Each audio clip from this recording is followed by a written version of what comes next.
Seguramente han escuchado hablar acerca de los grandes pintores de la historia, los grandes maestros. Pero, ¿qué hay de las pintoras? En este lunes de Todo Politécnico vamos a conocer el trabajo de la pintora mexicana Inda Sáenz, quien, además de ser una extraordinaria artista, nos permite conocer a otras mujeres en el arte a través de su obra. Quédense con nosotros desde el Centro Cultural Jaime Torres Bodet en Zacatenco, lunes de Todo Politécnico.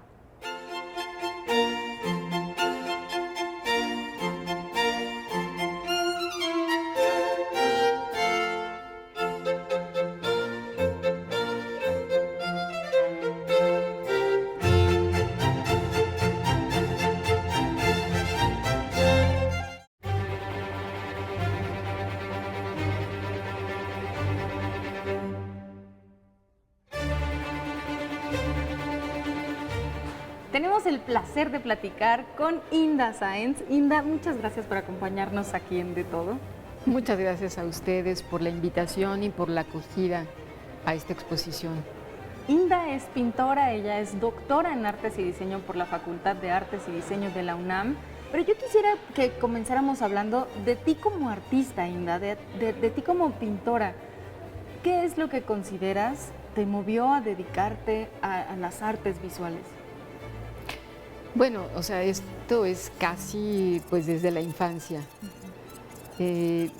Tuve la enorme fortuna de conocer desde que era muy niña, 5 años, a Arturo García Bustos y a Rina Lazo, que eran amigos de mis papás y con mucha frecuencia íbamos a su taller.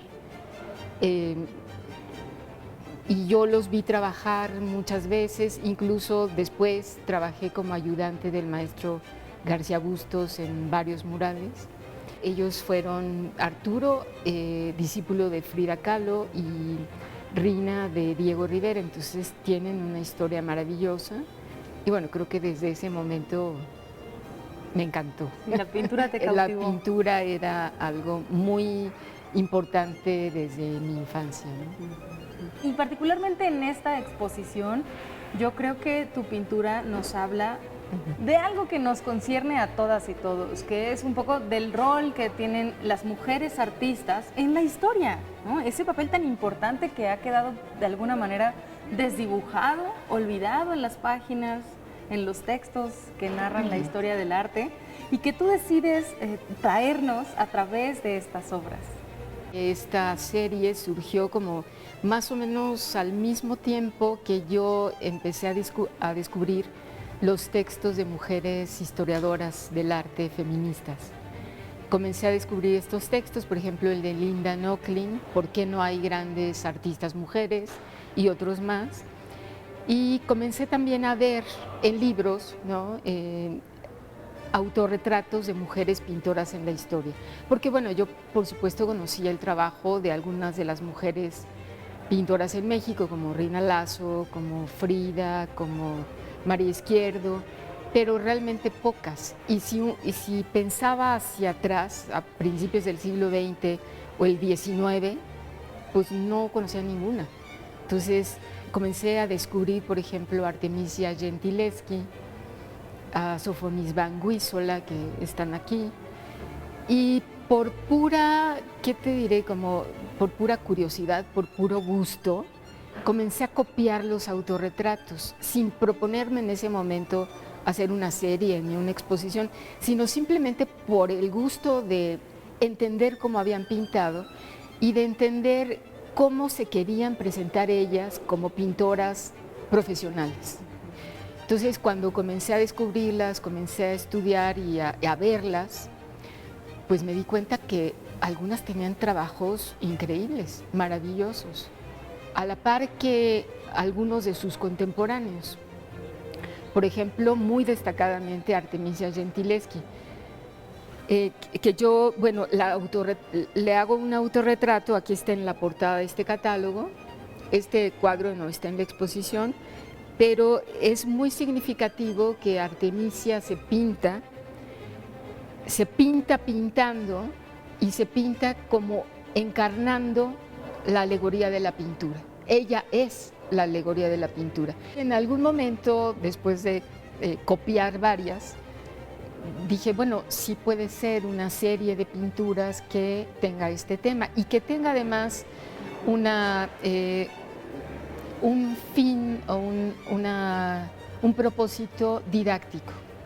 También cuando comencé a hacer esta serie había dos cosas prohibidas en la pintura, por lo menos en nuestro medio: hacer copias y ser didáctico. O sea, era algo muy reprobable. Entonces, creo que también lo hice en una especie de actitud de pues, ¿por qué no? ¿Por qué no? Si lo que yo quiero es esto, si lo que yo quiero decir tiene un componente didáctico, ¿y por qué no? Los muralistas tenían toda la conciencia de que estaban haciendo una obra que tenía un fin didáctico, de afirmar la identidad mexicana, etcétera. Y eso se hizo de lado por muchos años. Y yo pensé que se podía retomar con este tema específico de las mujeres en la historia del arte, porque eran poco conocidas, no se estudiaban en las escuelas. Y bueno, algo que me interesó era hacer una genealogía en femenino. A mí en lo personal me parece muy valioso también porque no solo nos muestras cómo pintaban estas pintoras a través de sus autorretratos, sino que nos permites conocerlas y al mismo tiempo conocemos a Inda como pintora. Entonces es un viaje extraordinario por el mundo del arte. Vamos a continuar para que nos muestres algunas otras de estas obras. Muy bien. Acompáñenos.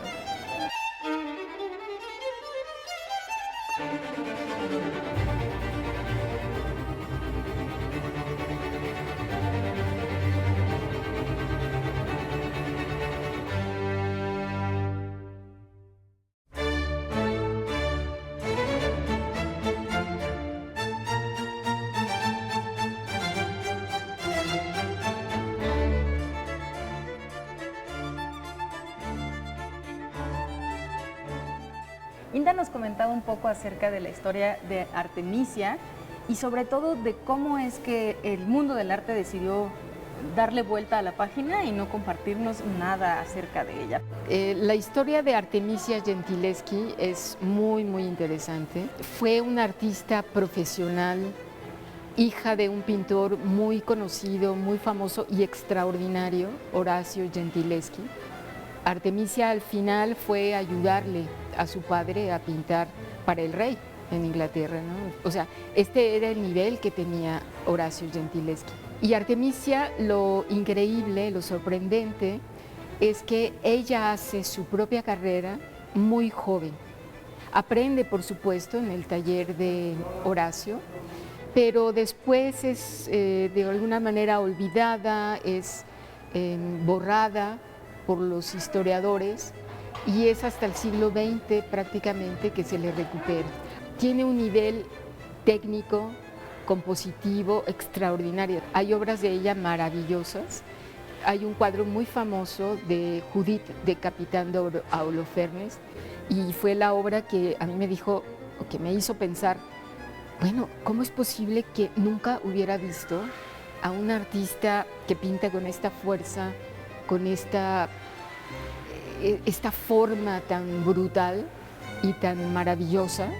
Ella se autorretrata como alegoría de la pintura, como alguien que encarna la alegoría de la pintura, que en general es femenina.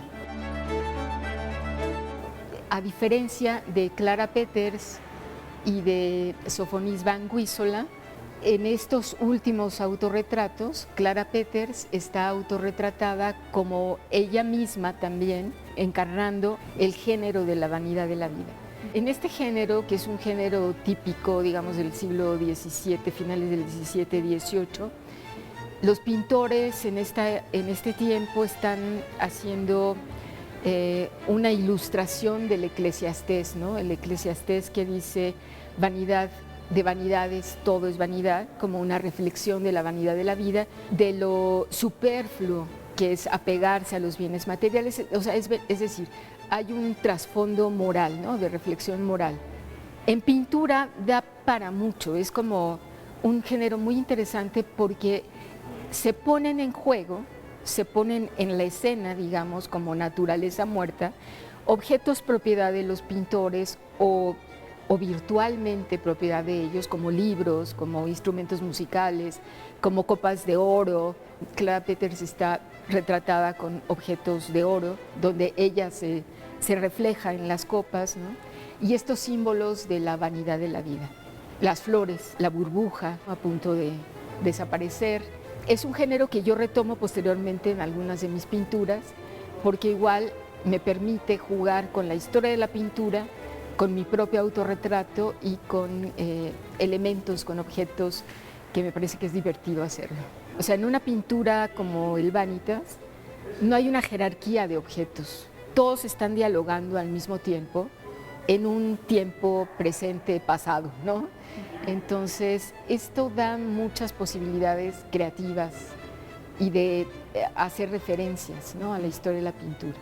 Y aquí en esta exposición encontramos varios Vanitas en donde la artista, aquí con nosotros, hace autorretratos, pero es donde les digo que son muy divertidos porque te encontramos entonces en miniatura, ¿no?, como a manera de una fotografía. O también hay uno muy bonito en donde en realidad no es un autorretrato tuyo, pero está alguien muy importante para ti presente en una ofrenda.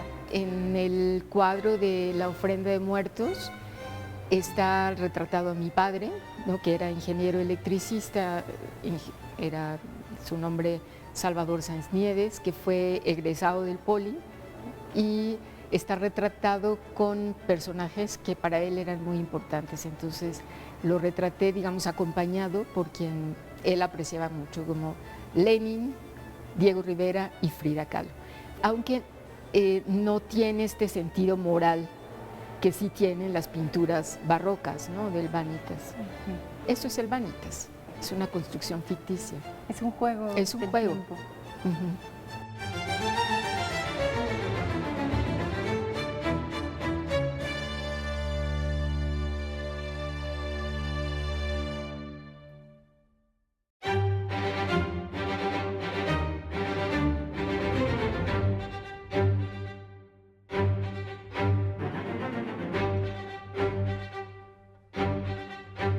Ahora sí, Inda, platícanos acerca del primer Vanitas que hiciste.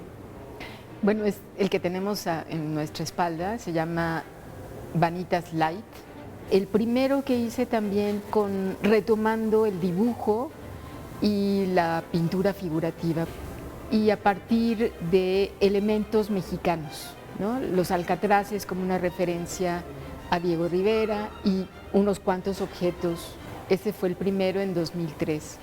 Otro de los Vanitas que tenemos aquí en la exposición es el Vanitas con Némesis y piezas del Museo de Bagdad, que es una verdadera belleza. Sobre todo creo que me dan ganas de agarrar el huipil que está ahí y llevármelo. Es muy, muy bello, doctora. Muchas gracias. Aquí hay un autorretrato mío. Bueno, es a partir de una fotografía de un viaje que hice a Chincultic, en Chiapas. Y bueno, creo que la narración de esta obra tiene que ver con que en ese momento inició la guerra de Irak, la invasión a Irak. Y sabemos que se destruyeron, o el ejército norteamericano permitió el saqueo y la destrucción de cientos de obras que tenían más de 6.000 años. Entonces yo estaba en ese momento como muy conmocionada con ese suceso, y entonces comencé a investigar sobre qué había, cuáles eran las piezas que estaban en el Museo de Bagdad. Encontré algunos libros, a partir de esas fotografías de libros muy interesantes, reconstruí, también es una especie de montaje esta obra, ¿no?, donde yo, es como un juego también en el que llevo a mi estudio las obras como si estuvieran en mi estudio, es decir, las rescato, ¿no? O sea, las vuelvo a hacer para recordarlas, nada más para tener memoria de ellas, ¿no? El huipil sí es un huipil mío, ¿no? O sea, que es parte de los objetos que componen este cuadro. Hablando de este juego de montar una ficción, de poner elementos en un lugar en donde originalmente no están, también hay otra obra que es un autorretrato, pero tiene una pequeña travesura de parte de la doctora que no estaba contemplada en la obra original. Este es el autorretrato de Angélica Kauffmann. Yo hago este autorretrato y le agrego piezas que no tiene la pieza original, a diferencia de otras obras en donde sí me acerco a la composición, a la pincelada, a la obra original y trato de acercarme a la manera en que fue hecha. En esta obra de Angélica Kauffman me doy la libertad de acompañarla de piezas grecorromanas del Museo de Chicago que a ella le hubieran gustado, estoy segura. Son esas licencias que se pueden tomar las y los artistas cuando se trata de sus propias obras. Vamos a continuar.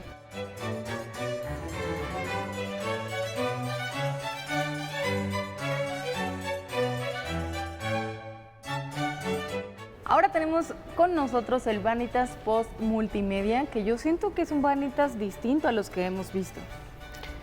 Sí, bueno, este Vanitas también el formato es mayor, ¿no? Tiene algunos elementos de los otros Vanitas, ¿no? O sea, una fotografía donde estoy yo, es una fotografía también inventada, porque estoy ahí como en el carácter de pintora pintando a otra pintora. Sobre la mesa hay elementos míos, ¿no? Un libro con los apuntes, los dibujos de José Clemente Orozco y otros elementos, ¿no? Este Vanitas, digamos que tiene una idea un poco más compleja, porque estoy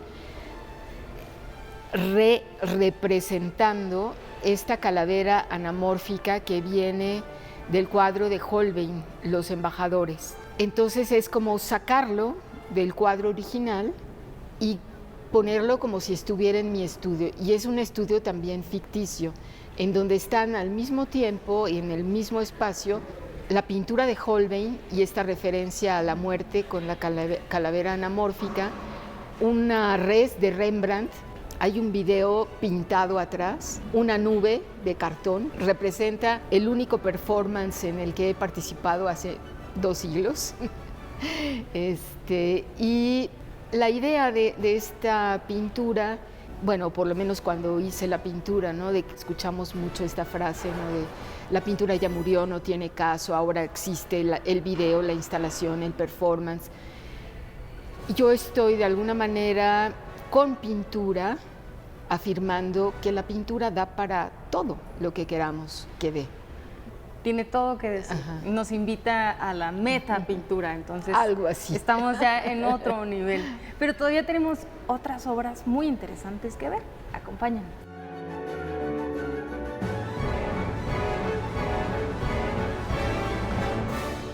Justamente estamos aquí frente a una obra en donde se le retrata un autorretrato, pero también hay otros elementos. Creo que es de mis favoritas, debo decir. Ay, gracias.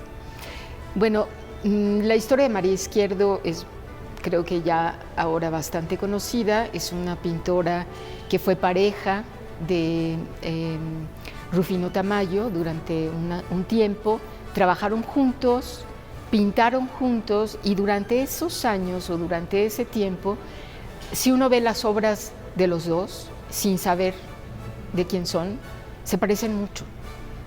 Entonces, esta obra tiene relación con María Izquierdo en su estudio y lo que hago en estos 2 autorretratos, uno de los cuales tenemos aquí, es recuperar la imagen o la figura de María Izquierdo como maestra. Lo que hago también es un montaje. Hay fragmentos de pinturas de María Izquierdo, hay un boceto en el lado derecho, ¿no? De un boceto de un mural que no pudo realizar, que tenía el encargo de hacerlo para el Palacio de Gobierno de la Ciudad de México, y se opusieron los muralistas, sobre todo Siqueiros y Rivera, y públicamente dijeron que María no tenía la experiencia, que no tenía la capacidad para hacer un mural de esa envergadura y no le permitieron llevarlo a cabo, cosa que a ella le afectó mucho, ¿no? Y se quejó de esto toda su vida. Pero entonces en el cuadro lo que yo hago es recuperar estos bocetos, fragmentos de las obras de María Izquierdo y representarla como maestra, ¿no? O sea, en toda su como dignidad, pues. Y en toda su dignidad. Sí. Que la pintura también nos sirva para crear estos espacios. Inda, ¿cuál consideras que es la importancia que esta exposición se exhiba aquí en el Instituto Politécnico Nacional. Bueno, la verdad es que es un honor que esta exposición pueda estar aquí. Y además en este espacio, que es un espacio maravilloso, hemos estado escuchando los ensayos de la Orquesta Sinfónica y es un espacio por el que transita toda la comunidad politécnica, hombres y mujeres y estudiantes de muchas carreras que son técnicas también. Creo que la importancia también tiene que ver con que estudiantes de cualquier área técnica o científica tengan una cultura general que haga suya, que incorpore esta historia del arte poco conocida y a estas pintoras que son hasta ahora poco conocidas en México. Entonces, creo que es una manera de ampliar el repertorio cultural y también la posibilidad de que haya mayor identificación quizá, ¿no?, con mujeres que tuvieron carreras difíciles o que fue difícil que fueran conocidas, o que, como María Izquierdo o como Frida Kahlo, como otras pintoras en la historia, pero que son muy importantes como parte de nuestra historia, de una historia que nos pertenece a todos además, ¿no? Pero que para que nos pertenezca tenemos primero que conocerla. De verdad que somos muy afortunadas y afortunados al poder tener esta exposición en uno de los espacios culturales más importantes en la Ciudad de México. Y bueno, qué decirlo para la comunidad politécnica. Muchísimas gracias, Inda. Muchísimas gracias a ustedes. Es un placer, un gusto y un honor.